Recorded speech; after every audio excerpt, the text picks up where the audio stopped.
Hello, everyone. Welcome to the November 15th edition of the Scientific Governance and Risk Meeting. We were just discussing what number edition this was of the column. It occurs to us that this is the 14th one that we've had. So that's kind of, it's not a very noteworthy milestone, but still, it doesn't roll off the tongue, but 14 is a lot, so I'm proud of that. We have... we're in anticipation of the third part of Steven's Scientific Risk and Governance series that's going to be published soon. I think we thought that there'd be a chance for us to do some catch up and maybe pick up a few loose ends that we've been talking about in these meetings. And I think that today, actually, well, Steven, I'll let you talk about what the agenda is, and then I'll just pass it over. Let you take care of things. Okay. Well, basically, what we're going to do is firstly just a reminder that last week we sort of dove into governance a little bit more and had a look at how it was structured, how we wish for it to operate. And I think in this meeting, what we need to do is first open to the questions from the community and questions from folks that are online now.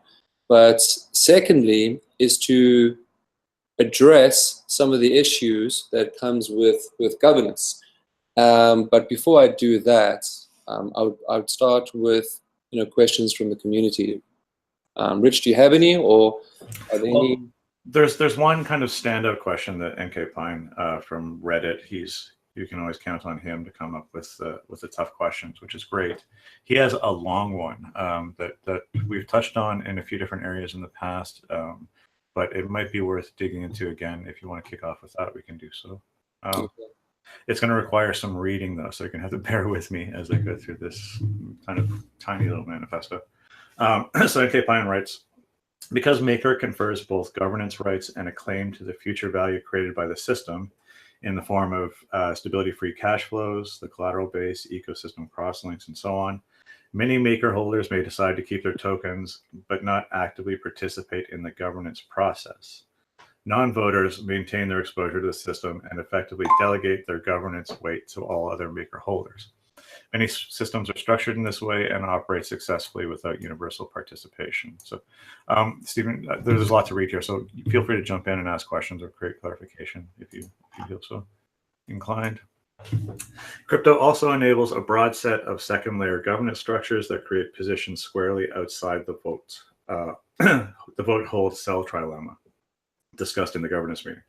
For instance, marketplaces or smart contracts that enable participants to divide, rearrange, and sell the value, accrual, and governance properties of Maker without having to liquidate their position and alignment with their preferences. For example, imagine Maker holders are presented with three governance proposals, A, B, and C, representing different sets of risk parameters for a new collateral type. Let's say an individual Maker holder believes proposal C will destroy value, but that both proposals A and B will create value and is agnostic to which is better. This Maker holder may want to sell their vote to either A or B, but not C, while maintaining their underlying exposure to the system. So to date, these types of structures have been discussed with much hand-wringing and concern. So he mentions the Hackett distributed article on vote buying, so the dark DAO. But it's likely with the right economic incentives at the base layer, the exposure to governance attacks can be significantly mitigated and additional value can be unlocked. So, and then he sort of just throws it open to questions and concerns from the community. So I think there's a few different things to touch on in here. Yeah, there is. Let's see, from the first paragraph, there's a mention that MKR confers both governance rights and a claim to the future value created by the system. Well, the first part is, yes, governance rights you do have, but a claim to the future value created by the system is not entirely true, because it is not a claim to the future value, it's a claim to the value you create. Well, I think that's something that people find hard to wrap their heads around, so maybe we should dig into this a bit. So the traditional world, when you go and purchase a share in a company, you actually have purchased rights to the assets in that company, and you've also purchased rights to the income that is generated and stored in retained earnings from that company. The way that you can prove that is that when a company liquidates, where in the order of things are you to be able to recover your value from that company? Maker does not have that. Maker does not have that because Maker is the entity. Maker is the actual value creating process. So by fact of owning an MKR token, you are first and foremost a shareholder and the director at the same time. So if Maker does not work anymore, there is no claim that you have on Maker, because you basically are trying to create a claim upon yourself, which kind of doesn't work if everything has been wrapped up. So the idea of a claim is a little bit misplaced, but I mean, I do get the sense of what the concept is. And the thing about the claim is that it actually works right into the second point of saying, well, it's all very well just keeping MKR in your back pocket and let everyone else do the rest, because essentially, that's fine and that's how it works. Generally speaking, yes, you can do that, but by doing that, you've made a very conscious decision about how you're going to vote. If you're a shareholder, you might find that having 10 shares in Apple doesn't exactly spur you to go and figure out, firstly, what is Apple's strategy, what are their tactics, what does the board who represents you want to do, how is that representation put into place, and do they actually find a proper mapping between shareholder needs and wants and what actually the company is doing. There's such a broad divide that shareholder apathy is kind of natural, because you have to go through a tome of knowledge just to get to the point of understanding what that company is doing at a tactical level. With respect to MakerDAO, that divide is pretty much non-existent. You are part and parcel of the system. You are part and parcel of the tactics. You get to decide on it. And if you decide that you are too small to actually make an effect, well, that's your call. But effectively, by deciding that you're too small, you've already made a vote. You've voted very clearly, because there is no entity out there that is representing you. There isn't a board of directors representing you. There isn't a management level that the board of directors basically guides in order to make the system work. There is none of that. It's all on you. So if you decide that you don't want to vote with your MKR tokens, you are very much doing the same thing as if someone went and purchased your vote. You are literally just giving it to someone else. And it's not in a representative form. It literally is just in a vote captured, vote purchased form. I don't know if that makes sense.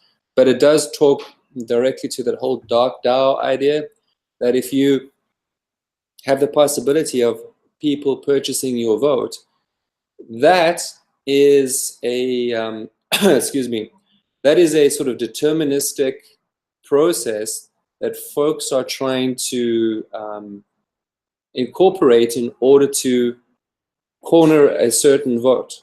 But the same thing happens when you just simply don't vote. You're actually creating a very sort of natural corner for those who have actually participated in the vote. Again, it sounds kind of convoluted, but at the end of the day, as an MKR token holder, you do not have representation. And if you do not vote, you are just basically doing the same thing as if someone purchased your vote. Do you think that clarified that part? I think so. I think we're getting closer. I think this is something that we're going to have to circle around with a few more meetings, and I think before we all get there. I know that I'm getting closer, so hopefully that's indicative of the wider community. So he goes on to discuss something that I'm still trying to wrap my head around, and perhaps I should have pulled this apart before I read it out for everybody. But crypto also enables a broad set of second layer governance structures that create positions squarely outside the vote, hold, sell trilemma. I'm not entirely sure what he's talking about with these second layer governance structures, if he means that he's talking about the concern that potentially some other organization or some group of individuals might come up with a tool that allows people to just deposit their MKR with them, and then they can delegate or set up their own mini cartels or liquid voting mechanisms. I think what he's getting at is, effectively the I can't think of a better word right now, but the possibility of manipulating certain value features in a token and then extracting that and combining it together to serve a purpose, and obviously purchasing that collective, to a cartel's natural end or to a specific individual's particular end.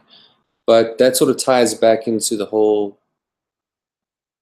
vote purchasing and Dark DAO again, because you can, if you have a look in his example, when he talks about 3 proposals, one of which is detrimental to the system and can be ignored, but then there's 2 that you are kind of agnostic to. You believe they have the same value, so therefore why not just put your votes up for sale to either proposal A or proposal B that really doesn't have any difference in your life, but at least you can make some extra benefited income from putting your vote on sale. I don't know if that is exactly what he basically is mentioning in this particular paragraph, but to that end, if you feel that there's this sort of secondary economic principle where you can find extracted value from this, it seems to be very much divorced from the underlying proposal, because if the proposal gives value to the system, how you go about voting for it, or how you construct yourself to ultimately vote for it, that's really your concern. If you're doing it in a detrimental way, well then, you're effectively attacking the system. But if you're not doing it in a detrimental way, but just adding a benefit to yourself as an MKR token holder, well then, if there's a function out there that you wish to employ, go for it. Because ultimately you are still voting on value accretive proposals, which benefits the system as a whole. And there's so much to unpack with this, with governing or voting and governance in general. And I think that where the mechanism or the structure that we have put in place is part of an evolutionary process. And I think we've discussed this before, that the governance system that we have now probably won't look the same as the governance system we have in 5 years. And attempting to design a system is impervious to any form of attack at the outset and can react to a series of pressures or incentives that we don't quite understand yet would be premature. So the constant approval. Sorry, guys. The focus on governance as a function, we can all admit this is something of a subject matter that's been going on for thousands of years. So to consider a solution would be foolish, but to consider the best approach is always something you need to do, which is great. But the thing that is a major differentiating factor for MakerDAO are the proposals. Because governance by itself generally implies that the proposals that you're considering are very subjective to what you think the value is to the execution of those proposals.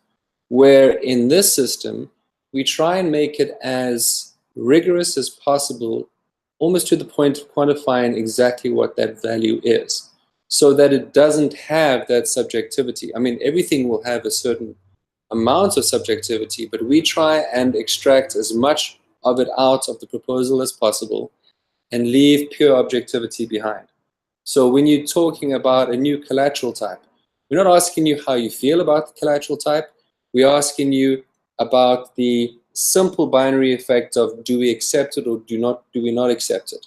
And if we do accept it, then we have a very clear idea the underlying tools we're going to use to figure out what those risk parameters are. And the ability to sort of dissect a proposal down to its core principles and make it as objective as possible protects us against all the governing influences that may work against the system. Is this foolproof? No, I don't think it's foolproof, but what I do think it is probably the step in the right direction for the governing body to understand what its role is, because the proposals help them very clearly define what they need to do. If we had to put a proposal forward and say something along the line of, should we increase our budget for branding? I mean, that is something where folks will discuss this until the end of the earth, and there'll be a lot of interpretations and a lot of point of views. And if you need to have a governing body decide on that, you're going to find that you are going to have cartels form, you're going to have lobbyists come into place to try and figure out how to influence the vote.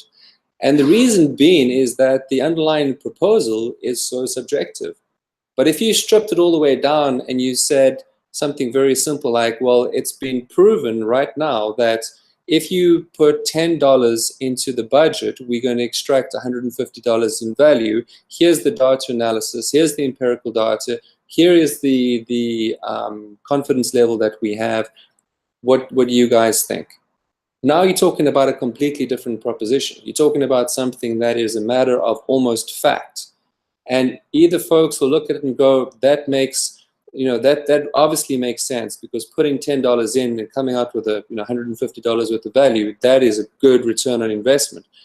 But you'll still have the subjectivity where some folks will think, is that enough of a return on investment? But what you have done is you've gotten rid of all the other issues surrounding trying to figure out if this particular proposal makes sense to begin with. So just to reiterate, MakerDAO differentiates itself by, and I'm not saying all the proposals are rigorously vetted through some sort of scientific method, but the majority of them will be. So it helps us with respect to how we actually go about governing the system and unlocking value from these proposals. That's a good point. And I think that that's something that it naturally kind of falls off of people's radar when they think about governance, or the way that MakerDAO is talking about governance, because the governance attacks that we see in the real world are largely based around social engineering and opinions and getting people fired up in one direction or another that some particular group finds beneficial. And we stress it often enough, I think, but sometimes it just falls off the radar that the way that we present these proposals to the community are in fact backed by a model, by an open data set, by hopefully repeatable returns, and maybe ideally a Python script you can run to validate the data yourself. So there's very little room generally for, there's less room for opinion, but there does leave the door open for a conflict between bears and bulls, or people that are risk forward or risk averse, I guess. That's where the conflicts would lie, right? The best analogy I have right now is, if we put the proposal forward of like, do you think Monet's water lilies are a beautiful painting? Or if we just presented the color black and said, does everyone agree that this is the color black? That's effectively what we're doing. We're breaking it down to literally that. And you might find people who decide that that black has got too much of a hue of navy blue in it. That's fine. But the point being is it is broken right down to its simplistic form, so that the ability to be contentious has been reduced to almost nothing. I mean, there's always going to be a reason to have some sort of contention between some folks, but the probability of that happening is low, and the number of folks who would participate in that contentious behavior would be few. So that's really the heart of the MakerDAO governing system. Something that is probably more subjective is if we want to include a new oracle, or if we want to include a new way of transforming the collection of oracles to represent price. To that extent, the subjectivity opens up a bit, but we can always bring that down into empirical evidence and best practices, and then reduce that subjectivity down to more of an objective form as well. You will find that there are going to always be elements of subjectivity you're not going to get away from. But to try and do a catch-all on the governance layer is going to always be a problem, because as we have known through thousands of years of literature and history, you're not going to find a solution at that level. But you can find a best practice that intersects with everyone's philosophy and beliefs at that point in time, whatever regime is functioning at that time. But it's actually the proposals where you'll find the value inherent in the system. So control for the proposals, you've got a better idea of what value you are producing for your system. Yeah, I can't wait for the first vote, the first proposal to go through. It's going to be an amazing thing to watch, to see whether scientific or whether evidence-based voting is something that we can count on, and what the responses are. It's going to be amazing. So will the voter interface be live for the first vote? That's a good question. How do you mean better, David? I didn't say better. I'm just wondering if the voter interface will be something that people will be able to use instead of. Oh, there already is one. Oh, really? Yeah, go to vote.makerdao.com. Okay, thank you. Yeah, sorry, that threw me. It cut out for a second, so I thought you said better. I put a link in the chat to vote.makerdao.com. So I know that there are improvements that are coming down the pipe. I'm not entirely sure exactly what those improvements are, unless, Steven, there's something that particularly sticks out in your mind.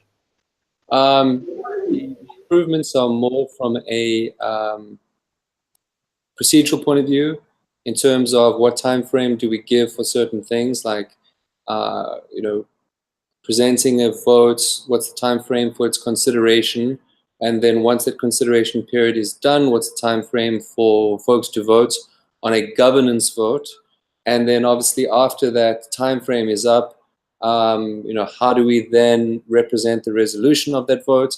The concept is in place, and a majority of, I'd say about 80% of it, is actually being implemented very well.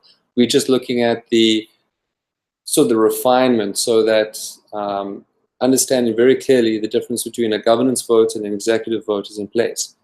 To that point, I have a question, and I would like for folks to consider this. I don't expect an answer now, but there's been some sort of internal debate as to the naming of these votes. Do they actually represent what they mean? Are they easy to understand? Does it make, are the names clear enough for you to know what you're getting involved with? So the question I have is, given the fact that an executive vote is a subsequent subset of governance votes, does that make sense, and do we need to rename them? My argument, and I like to put my vote first and see if I can bias this whole thing, is that I believe that the names are very indicative of what they're doing. Governance votes are votes about absolutely everything, from oracles to inclusion of collateral types. Everything you want to basically vote on has to go through a governance vote. And in my understanding, it is the effect of governing, and therefore a governance vote, to get a proposal through. Now, a lot of folks believe that maybe it's just a signaling vote, or maybe it's just a resolution vote. There is a lot that can be said about this. The second one is obviously the executive vote, and that one is a state-changing vote. That is obviously everyone knows this. This is where you change the state of the system on the blockchain. And I use the word executive vote not to mean that it's going to be put forward by a bunch of executives. I call it the executive vote because it gets executed. It actually gets implemented. So I like to use the state-changing idea with the idea of a proposal being executed onto, obviously, the blockchain. But keep that in mind. If anybody has an opinion on this, please note. I have a question about that, though. So, let's say the governance vote happens to select, let's say, a new Oracle provider or a new, risk team or something like that. Who actually, what is involved in executing a decision like that, if it's not just signal, right? Okay, so the governance vote is basically where it would end in terms of getting a new Oracle or a new risk team in place. And once that is done, then you will find that once MakerDAO has been completely deployed in its multi-collateral format, then the governance construct will also have to figure out how much to actually compensate these folks for doing these, doing this type of work. And in that, there's going to have to be a contract that has to be executed. Now, how that contract is going to be executed may be a legal concern, or may actually just be more a smart contract concern. Something we haven't really sort of figured out yet. But the execution part of it is off-chain. So the execution part of it is saying MKR token holders like risk team A, B, and C, we want them to get started. Yes, please. How do you do that? Then you'll find that there is a core collection of folks that will help get that in place. I just got an idea, and I'm going to bounce this off everybody and tell me if it's dumb or not. It might be interesting if we had one of these meetings where we did sort of a mock UN trial. So we actually started off the meeting with running through the entire governance process, start to finish. So present a proposal, and then we could debate it for 5 minutes, and then we could put it up for a governance vote, and then we could see how that works, and then move it into an executive, and we could actually like test out the entire process just sort of verbally, so everybody can get like a mental model of this is exactly what it's going to look like when we implement. It helped people wrap their heads around it. Starting off with the concept being introduced into social media, and then discussion starting there, and then obviously being moved appropriately into the right channels to eventually result into a proposal and then take it from there. Yeah, that would be actually very, very useful. Maybe we could do that, that mock-up next time. The other thing I wanted to ask, and maybe answer the question at the same time, is why don't we need a quorum? If you think about it, quorums in the traditional world are extremely important, because quorums by default mean a firm representation of the body who you are wishing to represent. But in this context, in the MakerDAO context, we do not have a quorum. And the question here is, why not? Sorry, can we talk about maybe just a little bit about what quorums actually represent? So it can be two different things. One, that the majority agrees with the way that we're moving forward, and another way the quorums can exist is the minimum number, sort of arbitrarily decided, of engagement to consider something being viable, right? And that's exactly the point I'm trying to make, is that if you want to have a look at that arbitrary number, it's precisely that. Somebody has to sit down and thumbsuck a number that is so-calledly representative of everyone's point of view. So generally, you'd find that for, in the traditional sense, if you want to pass a typical resolution, you may need 35% of your shareholders. For a more defining resolution, 15. For a special resolution, 75%. Now, somebody came up with those numbers. In fact, I would probably hazard a guess that it was a regulator that came up with those numbers, just so they had a starting point. And they probably thought that it was going to be temporary for now, and someone's going to figure out what the real number is. But lo and behold, temporary became permanent, and here we are. But the one thing that Richard said, which is very important, is that arbitrariness of picking a point.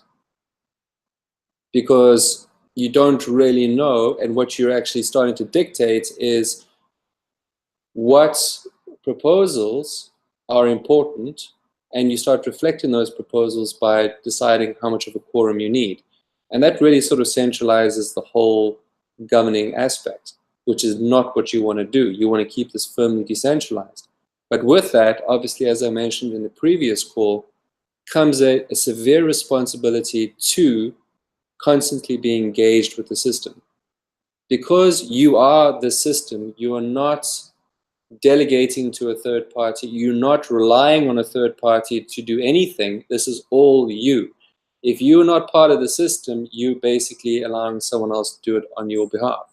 That ability to be continuously involved will allow this nice virtuous circle of proposals being able to come into the system on a continuous basis for consideration.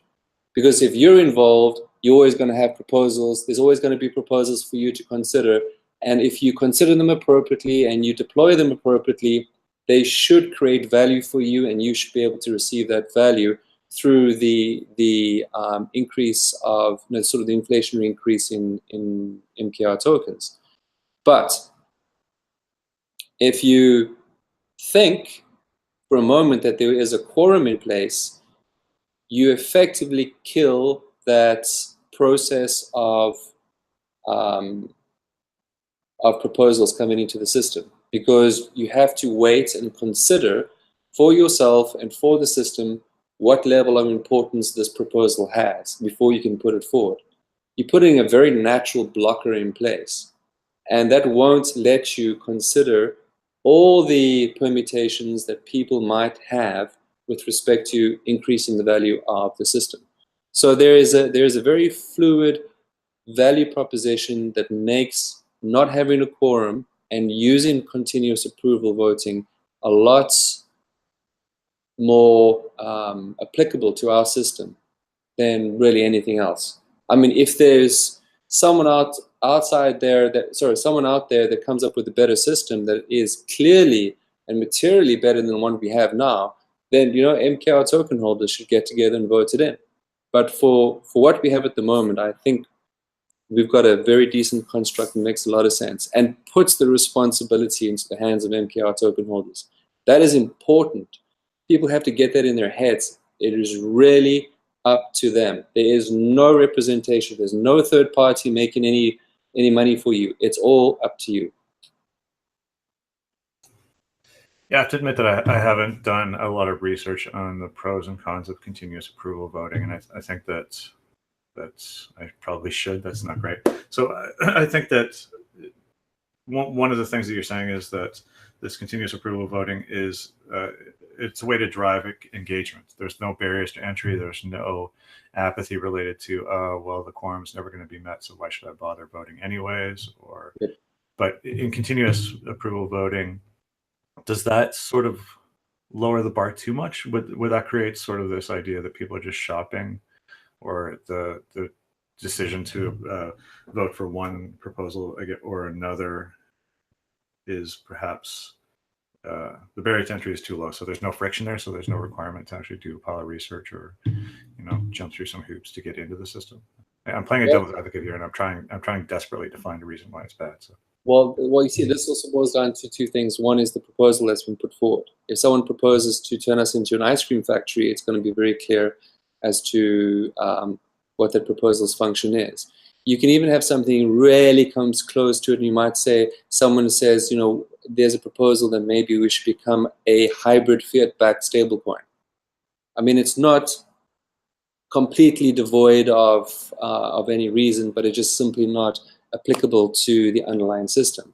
It's not a proposal that is made for this kind of system, so it has to be considered in that light. And in order to be considered, you have to have people available. They have to be in the voting construct to be able to look at these things and go, okay, I see your point, but no, thank you. We're very happy with the decentralized, collateralized form that we have. Those proposals are first and foremost the most important things. Folks have asked me, can anybody put forward any proposal? And the answer is yes. You can put forward a proposal to do a whole bunch of silly or terrible things, and it does behoove MKR token holders to be cognizant of this. How do you then go through an attack of proposals? Maybe you have a flurry of them. How does one guard against that? Well, first and foremost, it really is a function of how we go about identifying a proposal and how we go about creating a proposal. If you find that everyone is just throwing ice cream factories at us, it's going to be very easy just to move them to the side and not worry about them. So that raises the point. It's an interesting point too, that the maker holders not only are attempting to increase the value of the system, but they're also the guardians, sort of like the first line of defense. They're protecting their initial investment in the system. They're protecting the stability of the system, as well as trying to improve or voting on ways to improve it. So primarily, this guardianship is a fairly motivating factor to keep people involved. continuously involved with the system. Yes, continuously involved. And the idea here is, and not to drive this point too hard, continuous involvement doesn't necessarily mean 24-hour vigilance. It just means that you should be aware of what the system is doing in terms of the proposals that are on the table. That's it. No one's asking you to figure out the massive code base to make things work. They're simply saying to you there are proposals that have inherent potential value in them. It is really up to you to decide whether you want to release that value or not. And your cognizance is just required on that level, just to be able to look at these proposals and say, good, bad, good, bad, good, bad, and that's it. It actually doesn't take a lot to do that, because the whole system has been put into place so that all you have to do is consider that one point of view and then make a decision based on that. Marcus, I saw you asked a question in the chat. Are you available to jump on cam and ask it, or do you want me to read it out? Yeah. I can ask. I was wondering the last voting process. I was talking to some friends, and there was a question about the process of doing it. If there is something going on to try to make it in a way that you can do it without having to make her in another contract, just maybe with offline private key signature or something like that. Because if you have to transfer from wallet to another contract or something like that, even if it's very small, there is a tiny little risk of doing that, and people would prefer if they could only just do some sign something and keep everything the way it is, like a delegation of something, you know. Okay, that's noted. I think that concern was actually brought up internally as well. I don't know where folks are with respect to resolving that particular issue, but I do remember that being brought up. So noted, and actually for your sake, keep in mind that it's part of the process. Folks are thinking about how to deal with that. Okay, good to know. Okay, so we dealt with why don't we need a quorum, and by default we also dealt with apathy, because effectively when you don't have a quorum, apathy, it doesn't make you rely on everyone else. It makes you sort of, well, sorry, let me put it this way. When you do have a quorum, apathy sort of sticks up its ugly head and says, well, maybe there's not going to be enough of a vote, so why do I bother? The other thing is, there's so many people voting. I don't agree with them, but they've got a quorum anyway, so I'm not going to have any difference in it. There's all these aspects that you can consider and that you'll have to fight against, but being very clear on the fact that there's no quorum highlights the importance of your involvement. So if that importance is very prominent, then there's a high probability that more people will be included, regardless of the size of the MKR that they hold. And then on top of that, being very aware of the fact that the proposals are indeed sort of vigorously vetted. We don't have to worry about voting on subjectivity of whether Monet's paintings are beautiful or not, but actually go straight to the first principles of what is black and what is white.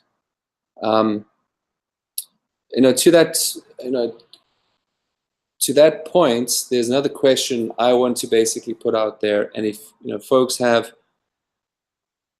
a good idea how to solve this, then please tell us. My question is there a better way to inform and engage with MKR token holders? Because right now we've got social media, as everybody knows, and we try to engage through that. There's even some sort of internal discussion about creating a portal specific to talking about proposals. There is a number of ideas on the table at the moment, but if anyone has a novel idea of how to actually inform and engage with MKR token holders, please put that forward. We consider what we have at the moment to be not only sort of best practices, but depending on what is actually available, the best path. But we are certainly open to any new ideas. And then the sort of last thing that we've actually pretty much discussed is basically how do we defend against vote purchasing. But I think we've actually pretty much covered that beforehand anyway. So on that note, we got about 15 minutes left, and I think we can just open for some questions or general comments and take it from there. I do have a comment on your comment about apathy, and I think there's something to take from Bitcoin here. And Bitcoin has just been this very slow to change protocol that has been very, very resistant to change, and even the SegWit change was such a hard thing to get pushed through. And I think there's a value proposition there for when people. If Bitcoin were to change too much, too quickly, too readily, then it's when the definition of money is just some unit of trust. That's not a good thing. And so when people enjoy Bitcoin being the way it is, because they can depend on it being that way in the future. And so I think the MakerDAO governance system can take this into account when we can actually leverage apathy. Because if there's too much apathy in the system, the proposal that's being proposed is clearly not worth getting through because it's not exciting to anyone. If the proposal was really that good, there wouldn't be that much apathy. And I think this apathy is a nice friction barrier for any like superfluous proposal that gets brought into the system. And I think there's some value there. So to that point, you actually bring up a good point, and the way that actually does manifest is at the executive voting level, because what happens is, because it's a continuous approval voting construct, you will have theoretically all your votes tied to the latest proposal, because that proposal represents the system plus the increment that everyone voted on beforehand. You bring in a new proposal, and it gets absolutely no traction whatsoever because everyone looks at it, and that's when the apathy comes in. They look at it and they go, I'm not interested. So what happens is that the previous proposal will stay as the major, as the majority construct. So apathy presents itself in this form by nobody moving from the current construct into this new proposal. And so by definition, the proposal will just fade away.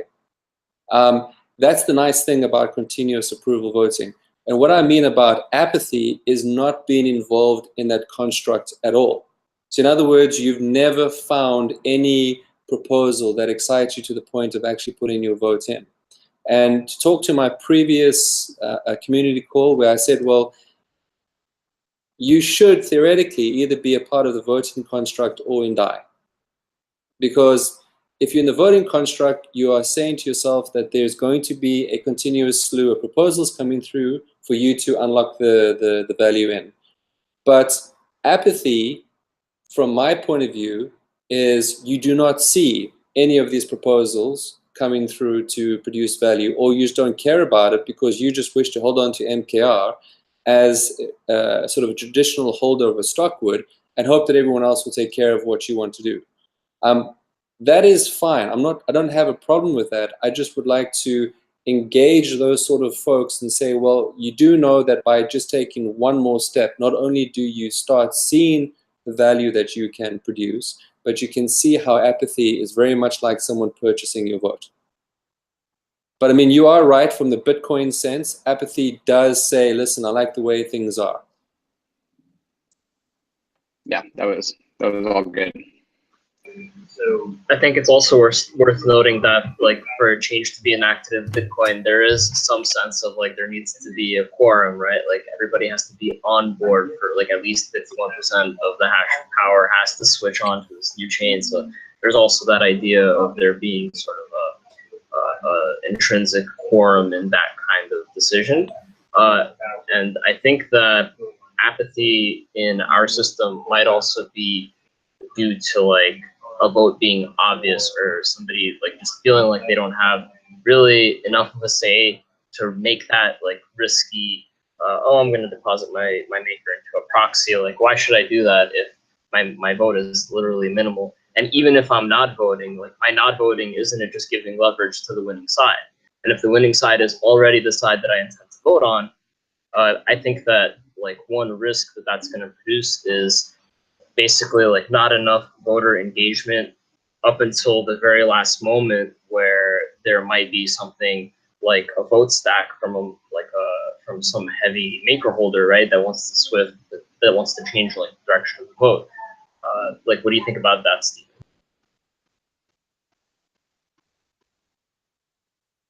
In general, I'm busy processing that mostly. Also, I mean, I think that maker holders should, like, I think there should be a solution to kind of put in either your email or some way in like some, like, I guess, encrypted, like private way, maybe through like some scuttlebutt related system or something like that, where maker holders could get sort of anonymous push notifications, or not anonymous, I don't know. Now that one I'm going to have to basically sit back and think about that one carefully, if you don't mind. I don't have a very intelligent comment to respond to on that one right now. Yeah, just thoughts. Well, Alex Evans is in the call, and I hate to put you on the spot, man, but I've been a fan of your Medium for a while, and I'm also following you on Twitter. So if you had any hard questions you wanted to ask, or if there's any reason you're jumping in, please let us know. Thank you very much. That's very kind of you. It's very flattering. We've been quite excited about Maker recently at Placeholder, and so I've been doing a bunch of work on the network, and have listened to some of the recordings of these calls, and have been very interested in joining one live.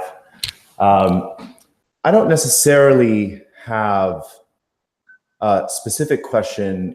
One thing that has kind of been on my mind has been around, people have floated this idea of the various risk teams, and in this idea of scientific governance, people doing deep work in particular areas as it relates to, let's say, collateral types and so forth. And so I'd be curious to hear sort of what the updated view from you guys is in terms of, you know, how that's going to work. Like, is there going to be a team of people from the foundation that's going to be publishing their models and the way that they're thinking, and then there would be groups of people outside of the foundation that would be sort of doing the same work and checking that work, as it were?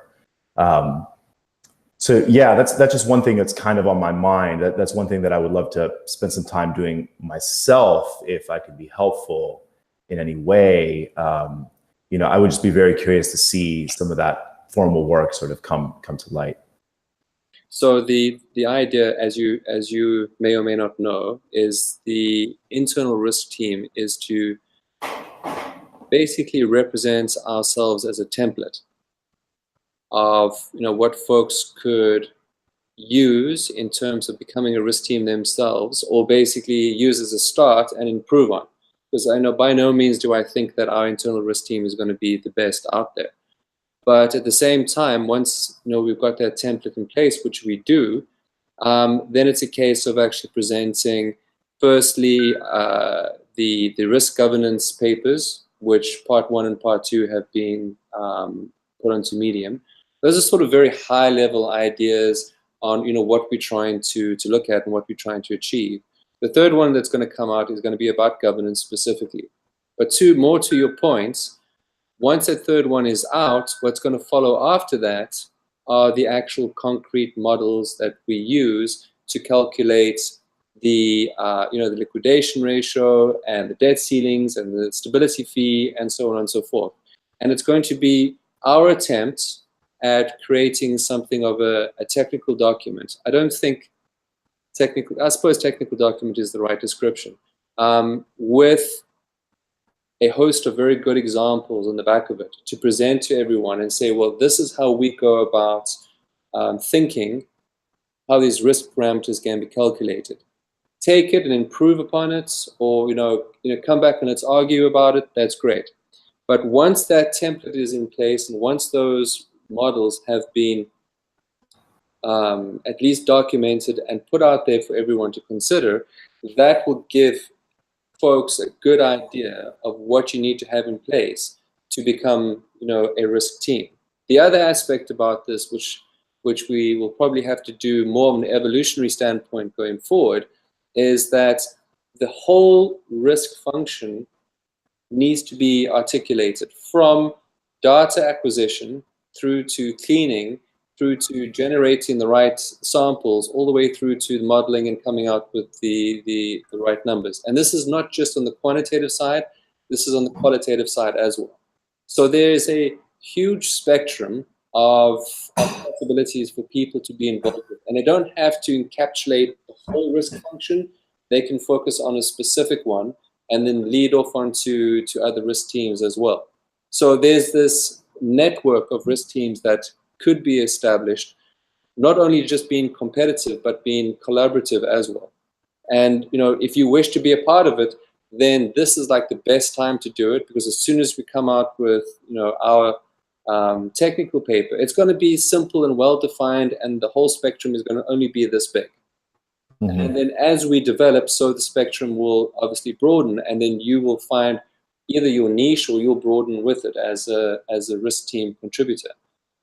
That's effectively what we have in our mind right now. And hopefully that sort of answers your question to a certain degree. I think that's fantastic. I think the idea that you mentioned in there of defining the risk function and saying what it includes, because I agree with you. I think it's actually probably impossible for any person or any group to really go, that you just cover so much ground, and all the way from data acquisition, cleaning, all these different functions that you mentioned. There's ways to do those things, and there's right ways to do it, and then you can have totally orthogonal models that just flip things on their head, and you need that in order to ensure that systems aren't fragile. And so I think that's fantastic that you're thinking about it in that way, and that does answer my question. Thank you. Awesome. You raised some interesting points, Steven, as well, about the interplay. Well, you just touched on it, the interplay between different risk teams, but we also talked once, I remember, about weighting and sort of the valuing of opinions of particular risk teams over time, and how they can acquire sort of this reputational weighting. Is that still part of the model? That is still part of the model. It's admittedly not the easiest thing in the world to do. The reason being is that it's a very sort of temporal aspect to it. You have to really go through a live process where you can find what the risk parameters look like in comparison to what actually happened in real life. And then you have this sort of feedback analysis where you say, well, this model performed really well, this one really didn't. Now, once again, there's a whole bunch of constructs around that in terms of figuring out which is better or which is worse. But the very simple aspect of this is to get as many risk teams as possible and collate them into one space, like a website. And just initially start by giving everyone the same weighting. And then whatever their contributions are, you weight it appropriately, and you come up with an aggregated score. And then that aggregated score will be applied to, for instance, a collateral type. And this is, very much to Alex's point, where you want a range of risk teams that don't necessarily attack the problem from the same angle. You want different angles, different interpretations. I mean, what I'm going to be doing is using liquidity adjusted value at risk. It's very simple, using the historical simulation approach. Very simple, because I like the empirical distributions that it basically relies on.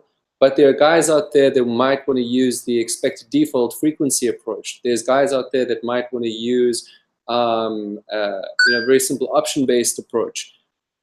All of these things can now be welcomed, and you don't have to challenge anyone with respect to either it being completely right or completely wrong.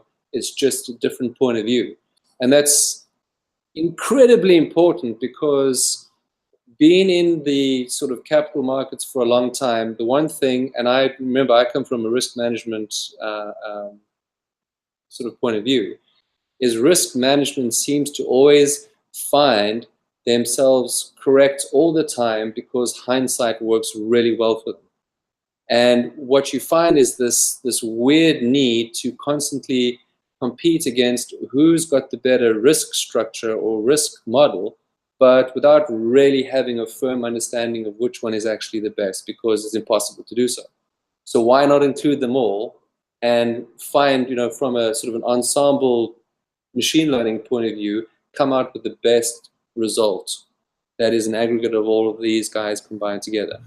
I absolutely love this topic. I would think that we should potentially, or at least I'd love to see an entire meeting devoted just to risk teams and how that's going to work and how you guys think of this stuff, because there's so much to unpack there and a lot of interest, I think. When it comes to tooling, accepted procedures and schools of thought, all of this stuff is amazing to unpack. Yeah, the one aspect I haven't touched on, and this might excite a few people, but risk teams don't necessarily have to just look at risk. They can also be keepers. There's an intersection of value there. Understanding what keepers do means understanding the analysis of CDPs. And then there's a relationship between CDPs being bitten and the liquidation ratio, which brings up a really big question. When a CDP gets liquidated, is that a bad thing? Yeah, you've already blown my mind with that once, and I know that the secret answer is no, it's not a bad thing, which freaked me out a bit. We're at the top of the hour, though, and I think that we need to let people get into their next meetings.